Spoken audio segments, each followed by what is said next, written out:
औज़ुबिल्लाहिमिनश्शैतानिर्रजीम बिस्मिल्लाहिर्रहमानिर्रहीम। रकू नंबर 13 का आगाज होता है। अल्लाह ताला इरशाद फरमाते हैं, इन्ना अंज़लना इलैकल किताब बिलहक़्क़ि लितहकुम बैनन नासि बिमा अराकल्लाह।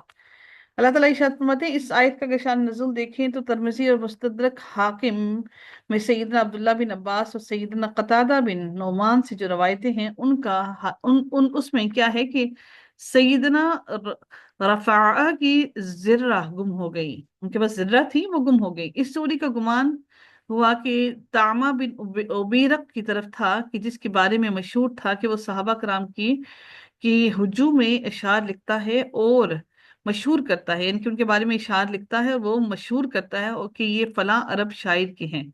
जब चोर को पता चला कि उसके खिलाफ रिपोर्ट हो गई है तो उसने जल्दी से जिर्रा एक यहूदी के घर फेंक दी और अपने खानदान के लोगों से कहा कि मैंने जिर्रा गायब कर दी है और ये इसी के घर से बरामद होगी। तो रसूलुल्लाह सल्लल्लाहु अलैहि वसल्लम के पास जाओ और कहो कि हमारा भाई तो बेगुनाह है और फलां शख्स चोर है। हमने पता लगाया है कि जिर्रा उसके घर में मौजूद है। आप सल्लल्लाहु अलैहि वसल्लम हमारे साथी की सफाई फरमा दें और इसकी हिमायत करें, कहीं वो हलाक ना हो जाए। जब नबी करीम सल्लल्लाहु अलैहि वसल्लम को मालूम हुआ कि जिर्रा यहूदी के घर से बरामद हो गई है तो आप सल्लल्लाहु अलैहि वसल्लम ने मजमा में ऐलान कर दिया कि अबीरक बेगुनाह है। सैयदना कतादा रहमतुल्लाह अलैहि फरमाते हैं कि कहते हैं कि मैं रसूलुल्लाह सल्लल्लाहु अलैहि वसल्लम के पास आया तो आप सल्लल्लाहु अलैहि वसल्लम ने फरमाया, तुमने जानबूझकर एक ऐसे खानदान के खिलाफ बगैर सबूत की चोरी का इल्जाम आयद किया है जिनका इस्लाम और नेकी मशहूर और मारूफ हैं। इस पर मैं वापस हो गया, लेकिन मेरी हालत ये थी कि मैं ये कह रहा था कि अगर मेरी तमाम दौलत चली जाती और मैं नबी से सल्लल्लाहु अलैहि वसल्लम से बात ना करता तो कितना अच्छा होता। इस पर मेरे चचा सईदना रफ़ा रज़ी अल्लाह ताला अन आए तो मुझे कहा, भतीजे ये तूने क्या किया? मैंने वो बात बताई जो नबी करीम सल्लल्लाहु अलैहि वसल्लम ने कही थी। तो सईदना रफ़ा रज़ी अल्लाह ताला अन ने कहा, अल्लाह ताला ही मददगार है। इस पर ज्यादा वक्त ना गुजरा था कि ये आयत नाजिल हुई, यानी जो आयत इन्ना अंज़लना इलैकल किताब बिल हक़, यकीनन हमने आपकी तरफ ये किताब हक के साथ नाजिल की है। हक के साथ नाजिल करने से मुराद है कि इस किताब को शयातीन के वसवसों से महफूज रखा है। अल्लाह ताला ने सूरह इनाम के अंदर इरशाद फरमाया कि और आपके रब की बात सच्चाई और इंसाफ में मुकम्मल है, कोई इसकी बातें बदलने वाला नहीं है और वही सब कुछ सुनने वाला, सब कुछ जानने वाला है। लितहकुमा बैन अन्नासी बिमा अराक अल्लाह, लितहकुमा बैन अन्नासी बिमा अराक अल्लाह, ताकि आप लोगों के दरमियान उसके मुताबिक फैसला करें जो अल्लाह ताला ने आपको दिखाया है। अल्लाह ताला ने वही के जरिए से आपको दिखाया है, उसके मुताबिक लोगों के दरमियान फैसला करें। आपको अल्लाह ताला ने समझा दिया है कि हकीकत और सच क्या है। अल्लाह ताला का किताब नाजिल करने का मकसद ये है कि अल्लाह ताला ने जो राह बताई है उसके मुताबिक लोगों के दरमियान फैसला किया जाए। वमल्लम यहकुम बिमा अंज़लल्लाहु फउलाइका हुमुल फासिकून। सूरह माइदा में अल्लाह ताला इरशाद फरमाते हैं, और जो उसके मुताबिक फैसले ना करें जो अल्लाह ताला ने नाजिल किया है तो वही लोग फासिक हैं। अल्लाह ताला सूरह माइदा में भी इसी के बारे में इरशाद फरमाते हैं कि और हमने आपकी तरफ ये किताब हक के साथ नाजिल की है जो तस्दीक करने वाली है इसके लिए जो किताब में से आपसे पहले है, उस और उन पर निगहबान है। चनाचे आप इनके दरमियान उसके मुताबिक फैसला करें जो अल्लाह ताला ने नाजिल किया है, और जो हक आपके पास आया है उसे छोड़कर उनकी ख्वाहिशात का पीछा हरगिज ना करें। अल्लाह ताला मजीद इरशाद फरमाते हैं इस आयत में कि वला तकुल लिल खाइनीन खसीमा, और आप खयानत करने वालों की खातिर झगड़ने वाले ना हों। मुसलमानों ने तामा बिन उबीरक या बशीर बिन उबीरक और उनके खानदान की तरफ से ये झगड़ा किया था कि वो नेकी में मारूफ और मशहूर हैं। उन पर चोरी का इल्जाम आयद किया गया है। लिल खाइनीना वो लोग हैं जो अपने नफ्स से भी खयानत करते हैं, चोरी करते हैं, नाफरमानी के काम करते हैं और दूसरों पर तोहमत लगाते हैं। इसमें दलील है कि कोई शख्स इसके बारे में झगड़ा नहीं कर सकता जब तक कि उसकी हकीकत वाज़ेह ना हो जाए। اس میں रसूलुल्लाह सल्लल्लाहु अलैहि वसल्लम को एक किस्म का कि अल्लाह ताला ने एक वाज़ेह तो पैगाम दिया कि आपको खयानत करने वालों की तरफ से दिफा नहीं करना चाहिए। जो लोग खयानत करते हैं अल्लाह ताला उनके बारे में बेहतर जानता है, इसलिए आपको उनके बारे में उनका दिफा नहीं करना चाहिए। अल्लाह ताला मजीद इरशाद फरमाते हैं वस्तगफिरिल्लाह इन्नल्लाह काना गफूरर रहीमा, और अल्लाह ताला से बख्शिश मांगो, बिलाशुबा अल्लाह ताला हमेशा ही से बेहद बख्शने वाला और रहम करने वाला है। यानी इस मामले में जो ये मामला हुआ इस पर अल्लाह ताला की तरफ से बख्शिश मांगी है। सैयदा उम्मे सलमा ने खबर दी कि रसूलुल्लाह सल्लल्लाहु अलैहि वसल्लम ने अपने दरवाजे पर झगड़े की आवाज़ सुनी तो बाहर उनकी तरफ निकले। फिर आप सल्लल्लाहु अलैहि वसल्लम ने फरमाया, मैं भी एक इंसान हूँ और मेरे पास लोग मुकदमे लेकर आते हैं, मुमकिन है इनमें से एक फरीक दूसरे से बोलने में ज्यादा उम्दा हो और मैं यकीन कर लूं कि वही सच्चा है और इस तरह उसके मुवाफिक फैसला कर दूं। बस जिस शख्स के लिए भी मैं किसी मुसलमान का हक दिला दूं तो वो जहन्नुम का एक टुकड़ा है, वो चाहे तो ले ले चाहे तो उसको छोड़ दे। यानी कि अगर कोई गलत फैसला करवाता है तो नबी सल्लल्लाहु अलैहि वसल्लम ने फरमाया कि वो गलत फैसला करवाने पर वो जहन्नुम का टुकड़ा ले लेता है। उसको मर्जी है कि वो उस टुकड़े को ले ले जहन्नुम के या फिर उसको छोड़ दे। रबी कायनात अगले हिस्से में अगली आयत में इरशाद फरमाते हैं वला तुजादिल अनिल लदीन यख्तानून अनफुसहुम। अल्लाह ताला फरमाते हैं और आप उनकी जानिब से झगड़ा ना करें जो अपने आप से खयानत करते हैं, यानी आप खयानत करने वालों की हमायत ना करें। नबी अकरम सल्लल्लाहु अलैहि वसल्लम से अल्लाह ताला खिताब करके हर उस शख्स को ये हुक्म दे रहे हैं जो मुसलमान होने के बावजूद मुनाफिकों की हमायत करता है। यख्तनून अनफुसहुम, जो अपने आप से खयानत करते हैं, इनसे मुराद मुनाफिकीन हैं जिनका तज़किरा अल्लाह ताला ने लिल खाइनीन के लफ्ज़ इस्तेमाल करके भी किया है कि वो खयानत करने वाले हैं। तो अल्लाह ताला ने उनके बारे में इरशाद फरमाया यख्तनून अनफुसहुम इन्नल्लाह ला युहिब्बु मन कान खव्वानन अथीमा। यकीनन अल्लाह ताला उससे मोहब्बत नहीं करता जो हमेशा से बहुत खाइन और सख्त गुनाहगार हो। खव्वानन का से मुराद क्या है कि अल्लाह ताला ने यहाँ पर इसलिए इस्तेमाल किया कि अल्लाह ताला खूब जानता है कि कौन बहुत बड़ा खाइन है और कौन बहुत बड़ा गुनाहगार है। इसका ये भी मतलब है कि अल्लाह ताला अहले अमानत और इस्तिकामत से मोहब्बत रखता है, यानी कि जो अमानत रखने वाले हैं और जो अपने ईमान पर और अपने दीन पर इस्तिकामत इख्तियार करने वाले हैं, अल्लाह ताला उनसे मोहब्बत रखता है। यस्तखफून मिनन्नास वला यस्तखफून मिनल्लाह। अल्लाह ताला मजीद इरशाद फरमाते हैं कि वो लोगों से छुपना चाहते हैं लेकिन अल्लाह ताला नहीं छुपना चाहते। अल्लाह अल्लाह ताला वो लोगों से छुपना चाहते हैं लेकिन अल्लाह ताला से नहीं छुपना चाहते हैं, लोगों से छुपना चाहते हैं वो। अल्लाह ताला ने इनके बारे में यहाँ पर इजहार हैरत किया है कि हैरत से इजहार किया है कि मुनाफिक लोगों से अपना आप छुपाते हैं, हालांकि उनके नफा और नुकसान के मालिक वो लोग नहीं हैं और अपने बुरे अमाल लेकर अल्लाह ताला से ये लोग छुपते नहीं हैं, हालांकि वो खुले छुपे छुपे को जानता है और उनके दिल के खुफिया भेदों से भी वाकिफ है। तो ये लोगों से छुपते हैं और अल्लाह ताला से नहीं छुपते, जो उनको अच्छा और बुरा हर किस्म का मामले के अंदर उनको जजा और उनको सजा अता करेगा। वहुवा माहुम, हालांकि वो तो उनके पास होता है, यानी अल्लाह ताला रकीब है, उनका हफीज है, उनका मुहाफिज है, वो हर वक्त उनके साथ मौजूद है। उसका इल्म के एतबार से अल्लाह ताला उनको हर वक्त उनके साथ मौजूद है और इल्म और देखने सुनने के साथ अल्लाह ताला उनके साथ मौजूद है। अल्लाह ताला मजीद इरशाद फरमाते हैं इसी आयत के अंदर इज़ युबय्यितून मा ला यर्दा मिनल क़ौल, जब वो रात को उन बातों का जिनसे अल्लाह ताला राजी नहीं होता आपस में मशवरा करते हैं।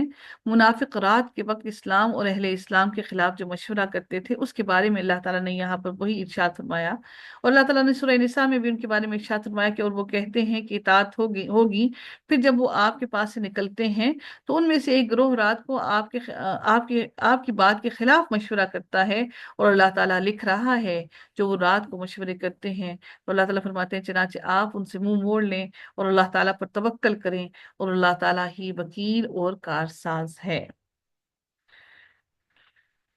अल्लाह ताला मजीद इरशाद फरमाते हैं कि और जो लोग अपना जुर्म और खयानत छुपाने की कोशिश करते हैं वो अल्लाह ताला से कुछ नहीं छुपा सकते جس کی مرضی کے خلاف وہ باتیں کرتے ہیں وہ اللہ تعالیٰ سے کچھ بھی چھپا نہیں سکتے۔ اللہ تعالیٰ اس مجلس میں بھی ان کے ساتھ ہوتا ہے جس میں وہ راتوں کو سازشیں بناتے ہیں اور کرتے ہیں۔ وَكَانَ اللَّهُ بِمَا يَعْمَلُونَ مُحِيطًا، اور جو بھی وہ کرتے ہیں اللہ تعالیٰ ہمیشہ سے اس کا احاطہ کرنے والا ہے۔ اللہ تعالیٰ نے ان کو گھیر رکھا ہے، جو کچھ وہ لوگ کر رہے ہیں۔ اللہ تعالیٰ مزید سورہ انفال میں ارشاد فرماتے ہیں، اے لوگو جو ایمان لائے ہو، اللہ تعالیٰ اور رسول کی دعوت قبول کر لو۔ جب رسول تمہیں اس کے لیے بلائے جو تمہیں زندگی بخشتی ہے، اور جان لو کہ یقیناً اللہ تعالیٰ آدمی اور اس کے دل کے درمیان رکاوٹ بن جاتا ہے، اور یقیناً اسی کی طرف تم جمع کیے جاؤ گے۔ اور جب اللہ تعالیٰ ان کے آدمی کے دل اور اس کے درمیان ہدایت کے درمیان رکاوٹ بن جائے تو پھر ہدایت دلوں میں نہیں اتر سکتی ہے۔ اس لیے ہمیں سمجھ لینا چاہیے کہ ہمیں ہدایت کے لیے اللہ تعالیٰ سے ہر وقت دعا بھی کرنی چاہیے کہ اللہ تعالیٰ ہمیں ہدایت بھی عطا کرے اور اس پر استقامت بھی نصیب فرمائے۔ اللہ تعالیٰ مزید ارشاد فرماتے ہیں اگلی آیت کے اندر، ہا انتم ہؤلاء جادلتم عنہم فی الحیات الدنیا فمن یجادل اللہ عنہم یوم القیامت۔ اللہ تعالیٰ ارشاد فرماتے ہیں کہ ہاں، تم ہی وہ لوگ جو ہو جنہوں نے ان کی خاطر دنیا کی زندگی میں جھگڑا کیا، تو قیامت کے دن ان کے بارے میں اللہ تعالیٰ کے سامنے کون جھگڑا کرے گا یا کون ان پر وکیل ہوگا؟ مجرموں کی طرف سے وکالت کرنے والوں کو احساس دلایا گیا ہے کہ تم نے دنیا میں مجرموں کی وکالت کی، اگر مجرم بچ بھی گئے تو کیا فائدہ؟ کل قیامت کے روز اللہ تعالیٰ کے سامنے سب کھڑے ہوں گے، جو بھی ان کے دلوں میں ہے، جو بھی پوشیدہ ہے، جو بھی ظاہر ہے، وہ سب کا سب وہاں پر اس روز سب کا سب کھل کر سامنے آ جائے گا۔ اس دن کون مجرموں کی طرف سے ان کے بارے میں وکالت کرے گا؟ کوئی نہیں ہے جو ان کو روز قیامت اللہ تعالیٰ سے بچا سکے۔ اللہ تعالیٰ سورہ بقرہ میں اسی بارے میں ارشاد فرماتے ہیں، اور ڈرو اس دن سے جب کوئی جان کسی جان سے کچھ بھی کام نہ آئے گی، اور نہ اس سے کوئی سفارش قبول کی جائے گی، اور نہ اس سے کوئی فدیہ لیا جائے گا، اور نہ ان کی مدد کی جائے گی۔ قیامت کے دن مجرموں کا کوئی وکیل نہ ہوگا، کوئی کارساز نہ ہوگا، کوئی مدد کرنے والا نہ ہوگا۔ وَمَن يَعْمَلْ سُوءًا أَوْ يَظْلِمْ نَفْسَهُ ثُمَّ يَسْتَغْفِرِ اللَّهَ يَجِدِ اللَّهَ غَفُورًا رَحِيمًا۔ اللہ تعالیٰ مزید ارشاد فرماتے ہیں، اور جو شخص بھی کوئی برائی کرے یا اپنی جان پر ظلم کرے، پھر اللہ تعالیٰ سے بخشش کی درخواست کرے، وہ اللہ تعالیٰ کو بے حد بخشنے والا اور نہایت رحم کرنے والا پائے گا۔ اللہ تعالیٰ نے ایسے الفاظ میں فرما دیا کہ اللہ تعالیٰ اور جو شخص کوئی برائی کرے، یعنی کہ برائی کرنا انسان کا اپنی جان پر، اپنی ذات پر ظلم کرنا ہے، اور برائی کرنے کے بعد اگر اللہ تعالیٰ سے وہ بخشش کی درخواست کرے گا تو وہ یقیناً اللہ تعالیٰ کو بے حد بخشنے والا اور معاف کرنے والا ہی پائے گا۔ وَمَن يَعْمَلْ سُوءًا سے مراد یہ ہے کہ جس سے برائی پہنچے، یعنی کہ جو برائی کرنے والا ہو، اس کے بارے میں ارشاد کیا گیا ہے یہاں پر، او یظلم نفسہ، اپنی ذات پر ظلم کرنا کیا ہے؟ یعنی ترک صلاح، یعنی کہ نماز کو چھوڑنا، شراب نوشی وغیرہ کرنا، یہ سب کا سب اپنی جان پر ظلم کرنا ہے۔ اور اس سے جو برا جو لوگوں کے ساتھ ظلم کرتا ہے، اس میں اس کا خون کرنا، اس کے مال اور عزت پر برے الفاظ استعمال کرنا، اس کے مال کے طور پر اس کو نقصان پہنچانا، تو یہ بھی انسان کے دوسروں پر ظلم ہے۔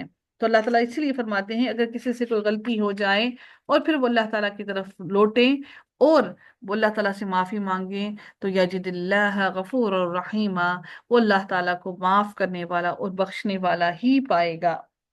رسول اللہ صلی اللہ علیہ وسلم نے ارشاد فرمایا کہ جو مسلمان کوئی گناہ کر بیٹھے، پھر وضو کرے، اس کے بعد 2 رکعت نماز پڑھے اور اللہ تعالیٰ سے اپنے اس گناہ کی معافی مانگے، تو اللہ تعالیٰ اس کی گناہ کو یقیناً معاف فرما دے گا۔ اس کے بعد نبی کریم صلی اللہ علیہ وآلہ وسلم نے 2 آیتیں پڑھیں، جن میں سے ایک آیت یہ والی ہے کہ ثم یستغفر اللہ یجد اللہ غفور الرحیم۔ اگر کوئی غلطی ہو جائے تو وضو کر کے نماز پڑھ کر اللہ تعالیٰ سے معافی مانگیں کہ اللہ تعالیٰ ہم سے درگزر کر دیں۔ آپ صلی اللہ علیہ وسلم نے فرمایا کہ جس نے ایک دعا ہے جو کہ جس کو سید الاستغفار کہا جاتا ہے، آئی ہوپ سو کہ اگر آپ کو معلوم ہو تو ٹھیک ہے، اگر نہیں معلوم، ابن ماجہ بخاری شریف کی حدیث نمبر 6306 میں وہ دعا ہے، اللہم انت ربی لا الہ الا انت خلقتنی وانا عبدک وانا علی عہدک ووعدک ما استطعت اعوذ بک من شر ما صنعت ابوء لک بنعمتک علی وابوء لک بذنبی فاغفر لی فانہ لا یغفر الذنوب الا انت۔ نبی کریم صلی اللہ علیہ وسلم نے اس دعا کے بارے میں فرمایا کہ جس نے اس دعا کے الفاظ پر یقین رکھتے ہوئے دل سے ان کو کہہ لیا اور اسی دن اس کا انتقال ہو گیا، شام ہونے سے پہلے وہ جنتی ہے، اور جس نے اس دعا کے الفاظ پر یقین رکھتے ہوئے رات میں ان کو پڑھ لیا اور پھر اس کا صبح ہونے سے پہلے انتقال ہو گیا تو وہ یقیناً جنتی ہے۔ بخاری شریف کی حدیث نمبر 6306 میں یہ حدیث درج ہے اور یہ دعا ہے، ٹھیک ہے جی۔ اگر آپ لوگوں کو کے پاس نہیں ہے تو مجھے میسج کیجیے گا، انشاءاللہ میں آپ کو گروپ میں بھیج دوں گی، ٹھیک ہے۔ اللہ تعالیٰ اگلی آیت میں ارشاد فرماتے ہیں وَمَن يَكْسِبْ إِثْمًا فَإِنَّمَا يَكْسِبُهُ عَلَى نَفْسِهِ۔ اللہ تعالیٰ ارشاد فرماتے ہیں اور جو کوئی گناہ کماتا ہے تو یقیناً وہ اسے اپنے ہی خلاف کماتا ہے، اور اللہ تعالیٰ ہمیشہ ہی سے سب کچھ جاننے والا اور کمال حکمت والا ہے، یعنی اس کا گناہ کا وبال اس شخص کا اپنے اوپر ہی ہوگا، اور ہر شخص اپنے اعمال کا خود حساب دے گا۔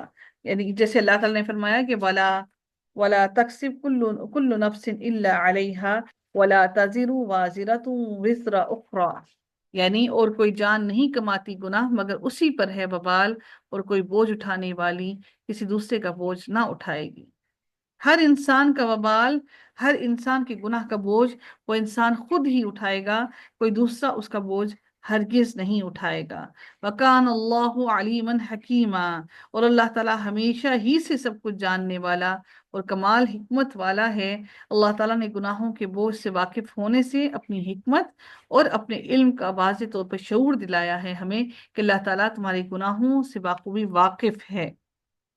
رب کائنات اگلی آیت میں ارشاد فرماتے ہیں وَمَن يَكْسِبْ خَطِيئَةً أَوْ إِثْمًا ثُمَّ يَرْمِ بِهِ بَرِيئًا فَقَدِ احْتَمَلَ بُهْتَانًا وَإِثْمًا مُبِينًا۔ اور جو خطا یا گناہ کمائے پھر اس کی تہمت کسی بے گناہ پر لگائے، اللہ تعالیٰ اس کے بارے میں ارشاد فرماتے ہیں کہ خود گناہ کر کے اس کا الزام بے گناہ پر لگانا بہتان کہلاتا ہے، اور جو بہت بڑا گناہ ہے۔ خطیئتن کے معنی ہوتا ہے کہ غیر ارادی گناہ پر بھی بولا جاتا ہے، اور اس کے برعکس اسم وہ گناہ ہے جو ارادی طور پر کیا جاتا ہے۔ خطیہ خطا ہے جو غلطی سے ہو جائے، غیر ارادی طور پر ہو جائے، اور اسم وہ گناہ ہے جو ارادی طور پر انسان کرتا ہے، اور جو وہ خود کرتا ہے اور کرنے کے بعد کسی بے قصور کو اس پر الزام لگا دیتا ہے اور کسی بے گناہ پر اس کی تہمت لگا دیتا ہے، تو اللہ تعالیٰ اس کے بارے میں فرماتے ہیں کہ یہ بہت بڑا گناہ ہے۔ فَقَدِ احْتَمَلَ بُهْتَانًا وَإِثْمًا مُبِينًا، تو یقیناً اس نے بڑے بہتان اور صریح گناہ کا بوجھ اٹھا لیا ہے۔ یہ آیت کریمہ اس بات کے بارے میں واضح بتاتی ہے کہ بہتان ہلاک کرنے والے کبیرہ گناہوں میں شمار ہے، اور انسان کو یہ سمجھ لینا چاہیے کہ گناہ کبیرہ کرنا ہے یہ کسی پر بہتان لگانا، پھر اس گناہ کا بہتان اس شخص پر لگا دینا جو بے گناہ ہے، پھر اپنے آپ کو بے گناہ اور بے گناہ کو گناہ گار ثابت کرنے کے لیے جھوٹ بولنا، تو یہ گناہ پر گناہ اور مزید گناہ ہوتے چلے جاتے ہیں۔ بہتان لگانے والوں کے لیے اگر ہم ایک حدیث کو دیکھیں تو سیدہ حضرت عائشہ رضی اللہ تعالیٰ عنہ سے روایت ہے کہ عرب کے کسی قبیلے کی ایک کالی لونڈی تھی، انہوں نے اسے آزاد کر دیا تھا اور وہ انہی کے ساتھ رہتی تھی۔ اس نے بیان کیا کہ ایک دفعہ ان کی ایک لڑکی جو دلہن تھی نہانے کو نکلی، اس کا کمر بند سرخ تسموں کا تھا، اس نے وہ کمر بند اتار کر رکھ دیا یا اس کے بدن سے گر گیا، پھر اس طرف ایک چیل گزری جہاں کمر بند پڑا تھا، چیل اسے سرخ رنگ کی وجہ سے گوشت سمجھ کر جھپٹ کر لے گئی۔ بعد میں قبیلے والوں نے اس سے بہت تلاش کیا لیکن کہیں نہ ملا، ان لوگوں نے اس کی تہمت مجھ پر لگا دی اور میری تلاشی لینی شروع کر دی، یہاں تک کہ انہوں نے اس کی شرمگاہ تک کی تلاشی لی۔ اس نے بیان کیا کہ اللہ تعالیٰ کی قسم میں ان کے ساتھ اسی حالت میں کھڑی تھی کہ وہی چیل آئی اور اس نے ان کا وہ کمر بند گرا دیا اور ان کے سامنے ہی گرا۔ میں نے اسے دیکھ کر کہا یہی تو تھا جس کی تم مجھ پر تہمت لگاتے تھے، तुम लोगों ने मुझ पर इसका इल्जाम लगाया था, हालांकि मैं इससे पाक थी। यही तो है वो कमरबंद, उस लोंडी ने कहा। इसके बाद मैं रसूलुल्लाह सल्लल्लाहु अलैहि वसल्लम की खिदमत में हाजिर हुई और इस्लाम लाई। सईदा हजरत आयशा रज़ियल्लाहु तआला अन्हा ने बयान किया कि इसके लिए मस्जिद नबवी में एक बहुत बड़ा खेमा लगा दिया गया, या ये कहा कि छोटा सा खेमा लगा दिया गया। हजरत आयशा रज़ियल्लाहु तआला ने बयान किया कि वो लोंडी मेरे पास आती और मुझसे बातें किया करती थी। जब भी वो मेरे पास आती तो ये जरूर कहती कि कमरबंद का दिन हमारे हमारे रब की अजीब निशानियों में से है। उसी ने मुझे कुफ्र के मुल्क से निजात दी। और सईदा हजरत आयशा रज़ियल्लाहु तआला अन्हा बयान फरमाती हैं कि मैंने इससे कहा कि आखिर बात क्या है, जब भी तुम मेरे पास बैठती हो तो ये बात जरूर कहती हो। आप